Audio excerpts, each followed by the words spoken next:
Hi, my name is Christy. My pen name is Chris D. Lynn, and I'm here on YouTube to document my author journey. Here on this page, we talk about books, we talk about writing, and we talk about whatever I'm creatively interested in the moment. And today is going to be a read with me vlog. Okay, so for this week, we're going to be reading Crush, and for the rest of my Monday morning check-in vlog, I'm going to talk about Crave because I did finish this book yesterday and I didn't have a chance to vlog about it because I read it in one sitting. Well, okay. I started it 6 months ago. I was 20% of the way through, and then yesterday I decided I was in the mood to read it. So I picked it up that morning and finished it that night. So yeah, how did I read this very long book that quickly? I had my Kindle. There's an accessibility feature where you can have it read out loud to you. And I had it read out loud to me as I was reading along at 3 speed. So that's how I got through it so quickly. I don't quite recommend that because it takes some of the emotional gut punch out of the story, but I still had fun with it. I still enjoyed it, and I want to talk about it. Okay, so I was trying to find a different angle so I can talk hands-free. But let's talk Crave for a minute because I need to get my thoughts out. So Crave is about a girl named Grace. Her parents just died, and so she has to move to Alaska in the middle of nowhere with her uncle and her cousin. But her uncle is this principal of this boarding school in the middle of Alaska, which is kind of weird. Sort of kind of weird because it's middle of Alaska, and when you see Alaska, you think wooden, off-the-grid cabins, right? And this is a stone castle from the Middle Ages. So it has like Twilight meet Wednesday from the Netflix show kind of vibes. And it's a fun book. I will give it credit for being a lot of fun and a lot of silly shenanigans. Like there's a snowball fight in this story. So stuff happens. But my biggest complaint about Crave is that the catalyst, the big major catalyst of the story doesn't happen until you're like 50% of the way through, because this book has an overwriting problem. There's just too many filler chapters that are a slice of life, and some of them are fun and compelling, but a lot of them are just not necessary. It doesn't need to be there. There's some pacing issues. The first half of the book does have some good foreshadowing and character development, but like nothing happens until you get halfway through the book. You start learning, the secrets start to unravel, and then the action starts happening, and then the story starts picking up, which I actually really, really liked. I mean, spoiler, if you haven't read Crave yet, this school is a castle because it's magical creatures. And Gracie doesn't know that because she's human. She thinks she's going to this really weird gothic kind of school. But then she ends up finding out that she's going to school with vampires and shifters and dragons and witches and all sorts of creatures. And, you know, it's her way to navigate through it. It has the mating trope in it. So her boyfriend, Jackson, there's the whole mating thing. So if you read A Court of Thorn and Roses, it has that kind of vibes, except this book is more cotton candy than it is hot, spicy book, if you know what I mean. So that's Crave. I had a lot of fun with Crave, but it was a 3-star read for me, mostly because I really felt like a lot of those earlier chapters were a bit filler. And I didn't quite like them until I finished the book and started reading the bonus chapters with Jackson in it. So that's my thoughts on Crave. Now let's talk about Crush for a second, because I'm really trying to do light spoilers, but I might have to do heavy spoilers. So if you haven't read Crave, then certain things happen at the end of Crave that makes this book more compelling than the first book. And let me explain. So Jackson has a brother named Hudson. I think that's right. I read this book so quickly, some of the names are kind of blending together. I don't recommend reading a book on 3 speed, but that's kind of what I did to finish it. So, Jackson has his older brother, and because of vampire politics, because Jackson's a vampire, he killed his brother, and his brother's the evil big bad, as far as we know from right now. I'm kind of predicting that something might shift in that because, I don't know, compelling storytelling. I'm sensing something else is going to happen because it's vampires. And it seems like vampire big bad brother ends up not being all the what they might seem in the end. Usually anyway, it's a trope and I'm catching on to it, if that makes any sense. Okay, let's move on. So, Crush, at the end of Crave, Hudson comes back and he's about to attack Jackson, but Grace gets in the way, and then spoiler happens. If you read the book, you know. And so this book happens, and it kind of has possession vibes. Oh, I think I'm spoiling things because I'm already 20. Well, no, just Grace is dealing with a lot more in... Okay, so when Crave ends, Hudson just came back to life because plot shenanigans, and then he's about to attack Jackson, but then Grace gets in the way and saves him from that, and then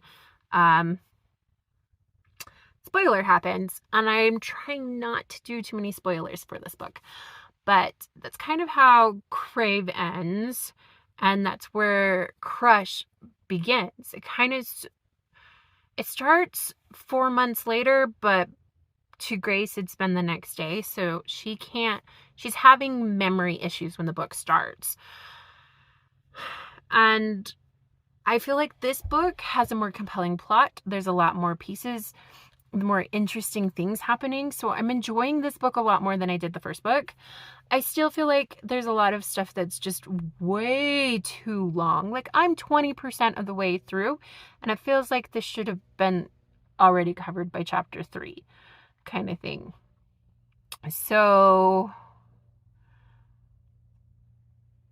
yeah, I mean, it still has the same problems as the first book, but I think because I read the first book, I understand its problems.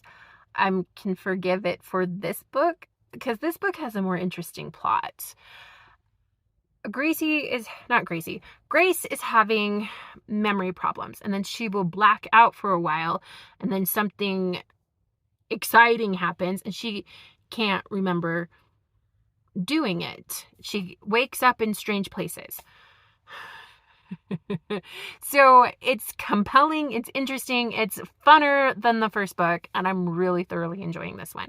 So that's where I am in this book. I just left off. So if you've read Crush, I'm going to try and do this, explain where I'm at without giving spoilers. But Hudson is finding out that Hudson's more of a key player than we originally thought.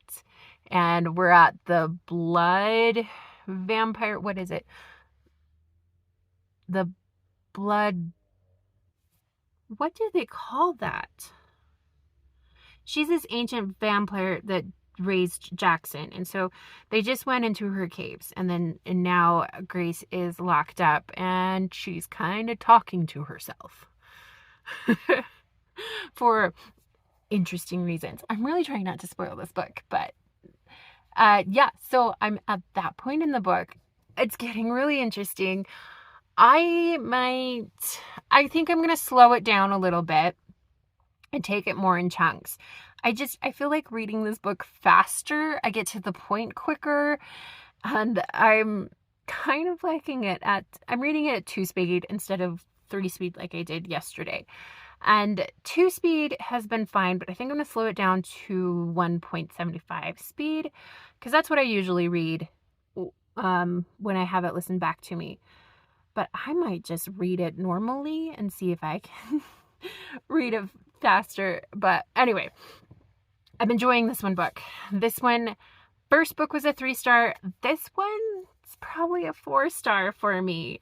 So it gone up a little bit. It's still not quite a 5 because how much overwriting there is in this book. I don't know how authors can do that and put so many words in a story. I'm such an underwriter. I get to the point really quickly and I want action to happen fast. I write my action so quickly. But this book, it's painstakingly too slow.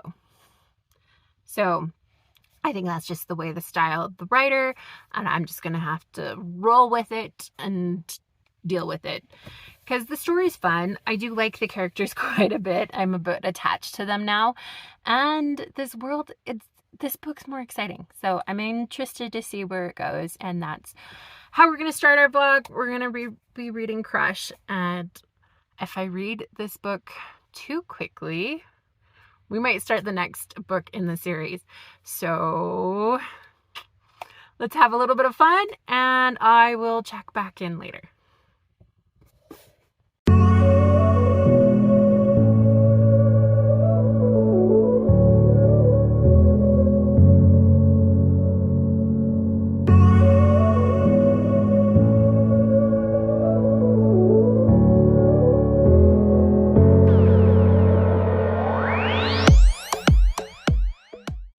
Hi guys, Friday check-in. All right, so first, let me just explain how my week has gone. On Tuesday, I did record some check-ins for this vlog, but I lost all my footage. I don't know where it went. And then Wednesday happened, and I had to be a parent for a field trip for my 5th grader because I needed to be there because he has a wheelchair. It's a thing. That happened, and I just got so busy because afterwards he had his speech therapy and physical therapy, and we were gone all day long. I had no time to vlog my day, and I do try not to vlog when my kids are around. If I do, I have some rules. And today there was just not an opportunity to vlog that on Wednesday, so that happened. And then Thursday happened, and I kind of got packing because we bought a new house and forgot to vlog. I was just one of those I forgot to vlog kind of days. So this week's gonna be super short with my vlogging. But yeah, I did finish Crush. I did finish this book and I do want to talk about it. So from here on out, there's going to be light spoilers. I'm going to try not to spoil anything significant, but I do want to talk about it because I have some overall thoughts now that I finished the book. So first off, I'm really glad I started reading Crave and Crush because there is an amount of fun in this book. I like Grace as a character. I think she's a delight. And the other characters in the story are a little bit extra in a way that it's like, okay, whatever.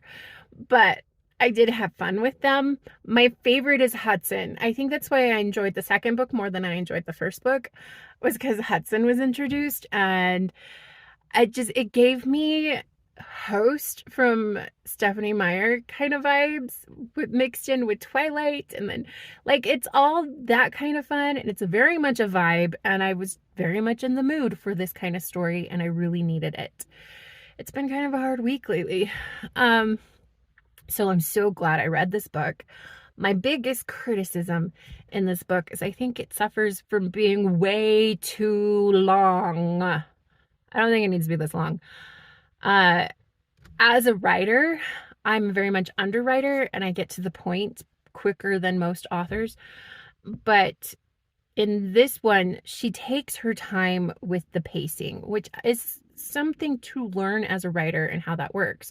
So that's interesting. But I think was some darlings that needed to be cut that weren't necessary for the story, if that all makes sense. yeah, I've lost my train of thought. I'm gonna have to come back and then we'll discuss more about Crush. Okay, so I had to take a drive for a second to gather my thoughts, but my overall rating for this book, I'm gonna have to give it a 4-star. It's not a 3-star. 3 stars are for my it was okay books. This is a 4-star because I did really like it and I had a lot of fun with it. It was one of those right moods for the right time kind of stories for me. And it's not a 5-star because of just how long it is. It doesn't need to be that long. There were some words that could have been cut. But overall, I did have so much fun. I'm interested to see Hudson's story because now that we know, spoiler, now that we know what we know about Hudson, there we go. I'm trying not to spoil too much of it. I'm interested to see where that all leads. And then with the Jackson and Gracie thing that happened, Grace thing, Photo, are you eating things you shouldn't? Sorry, my dog is being a funny dog. Okay. And with the Grace and Jackson thing that happened near the end of the book, I'm interested how that plays out later because it ended on a cliffhanger and there's some exciting things that are happening. So yeah, my rating for this book is going to be a 4-star. I did have fun with it. And I'm excited to read the next book. So my next vlog will probably be me continuing this series because it's kind of what my soul needs right now. So, yeah. Oh, I don't know if I mentioned this, but there's one more thing I want to talk about this book is that it's about high school students, and a lot of young adult books lately are a little too spicy for this age range. And I like that this book is safe for all ages. Now, with that said, I read the whole gamut of romance. I just have to be in the mood for it. So I think my comfort zone is this kind of story, and I really kind of just need a story like this one right now in my life, and I'm really glad I read it. So I did want to make that clear because sometimes when you're reading a romantic book, especially with the mate trope in it, it can get a little spicy.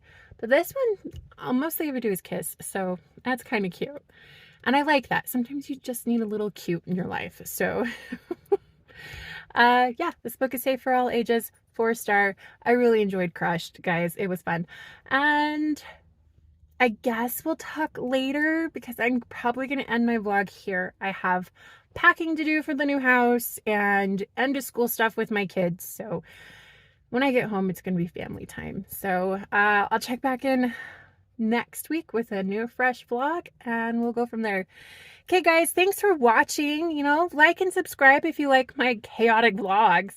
And we will continue on with this Tracy Wolf's, I think that's the author's name. We'll continue on with these book series because I'm having a blast with these. So, okay, thanks, guys. But have a nice day. Bye.